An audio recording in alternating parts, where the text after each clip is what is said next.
This interview is brought to you by the Pro Fight Shop in Hollywood and Ulysses Voyage at the Grove. Radio Rahim with top-ranked president Todd DuBoef. DuBoef. It's good. Todd, when you were up there, you took a moment to talk directly to us, the media, about criticizing Top Rank when it comes to working with other promoters. I want to give you an opportunity to elaborate on that. No, I don't think I wasn't necessarily generally going to the media. I think a lot of it I was addressing was a lot of it was social media too. I mean, there's a Blame Bob hashtag on Twitter, right? And everybody just follows this banter that, oh, they only want in-house fighters, they only want to do that, they want to keep everything in-house, they want to exclude everybody. And I hate, it's just BS, and it's rhetoric, and it's, you know, we try to run businesses, and we try to do, you know, the best matches and put on the best for the public. We try to do the best we can, right? And we work with as many of those people that want to sit down at the table with us and understand the business models going forward. So I just wanted to say, you know, Artie Palula was the co-promoter on the event. He has Provodnikov, and here's another sign, just like Lou DiBella had Sergio Martinez, and you know, we work with Russell Peltz or Kathy Duva or Dan Goosen in making Warden Pavlik. I wanted to opine on, these are just recent examples of things that the public says, things that people say that are not true. Now, Todd, with, you know, Palula and DiBella and these other promoters, you would have to admit that there's really only two promoters at the top of the game, and that would be Bob Arum with Top Rank and Oscar De La Hoya with Golden Boy, and that's where most of the criticism comes. It's not that you can't work with DiBella or Palolo, but it's that you and Top Rank and Oscar and Golden Boy can't get together to make the fights that people want to see. Listen, I disagree with that. I totally disagree with that. I don't think that is the case. I think there could be conflicts where both parties have certain partnerships that they have that could create difficulty. But in 1999, Bob Arum and Don King didn't speak words for over 4 years. And guess what happened? We had to make De La Hoya Trinidad. And when I made the phone call, I called Don. We sat down in a deli in Las Vegas for 2 hours and made the match. That's how businessmen do it. They don't do it through the media. They don't do it through the public. They don't send out contracts to the media, right? You pick up the phone. I'm serious. Let's have a conversation. Let's see if we can do. And then if you can't do it, you go your own way. You go your own way. That's fair. That's how you make matches. Okay. But with that said, the problem is that these matches, they haven't been made. So obviously the sending out the contract to the public, that's something of a political ploy to let people know that it's a PR game. I'm just saying. I mean, I'm not. What I'm saying to you is that it doesn't. You know, people want to blame people. Listen, there are different business models for each fighter and each stable, right? We have a different business model around all of our fighters. They have an active role in that decision making.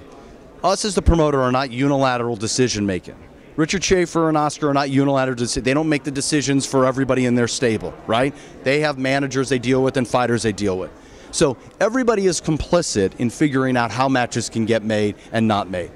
I just don't think that it is fair. I don't think it's the right thing to do to place blame on two organizations or one organization or individuals when trying to do things. That's my opinion. I think there are lots of things that take into consideration, and unfortunately, I don't think the public has a real acute understanding of everything that goes on. When you were introduced as a guy who's taking Top Rank in a new direction. Everyone certainly considers you the heir apparent, expects you to take over. What is the new direction that you're taking Top Rank in, and could that direction lead us to a meeting of the minds and seeing these fights that seem, for whatever reason, not to be able to be made that the fans are demanding? Well, you know,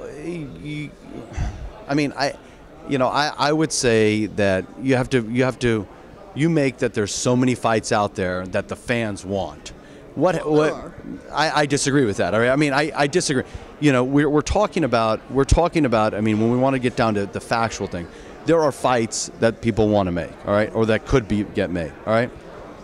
One thing that happens is you have to look at what are those fights, what are the business models around those fighters, their teams, their management. What are their plans?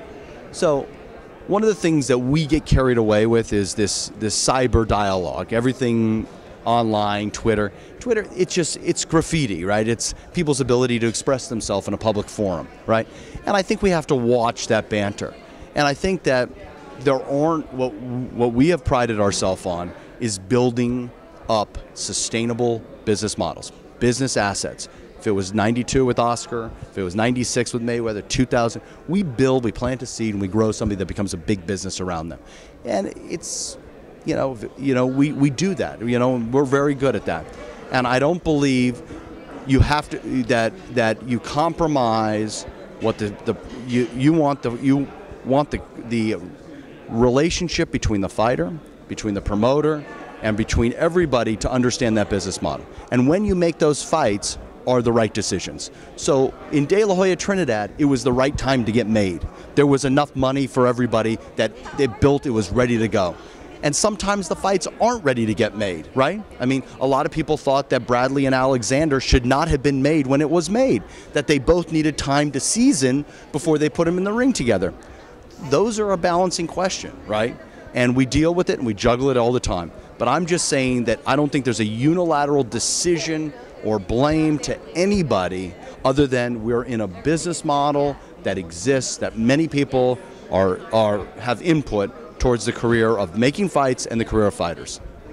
In taking this company forward, is there one or two things you can tell me that you are going to do differently or improve upon if you feel like they're already being done right, that will improve relations and possibly, again, bring these fights that can be made to bear? The one thing we've concentrated on is creating as much awareness as possible for the fighters. I'm not worried. My competition is nobody in my space. No other fight promoter, no other content holder in my space is my competition. My competition, and if you want to know what my perspective is I'm in competition with the NFL. I'm in competition with the NBA. I'm in competition with Major League Baseball. They have real estate assets out there, and their consumers are getting their product. I'm in competition with college football. I want to make our product as available to all of that audience as much as possible so that the sport comes back and is rising.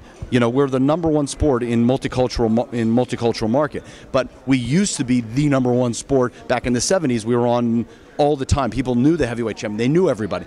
That's where I'm fighting. My battle is to get our product out to as many people, because once they see it, once they go to a fight, they're in love with it. They remind themselves how great it is. Thank you. Radio Rahim with Top Rank President Todd DuBoef. I appreciate the time. You got it. I'll see you again. Thank you.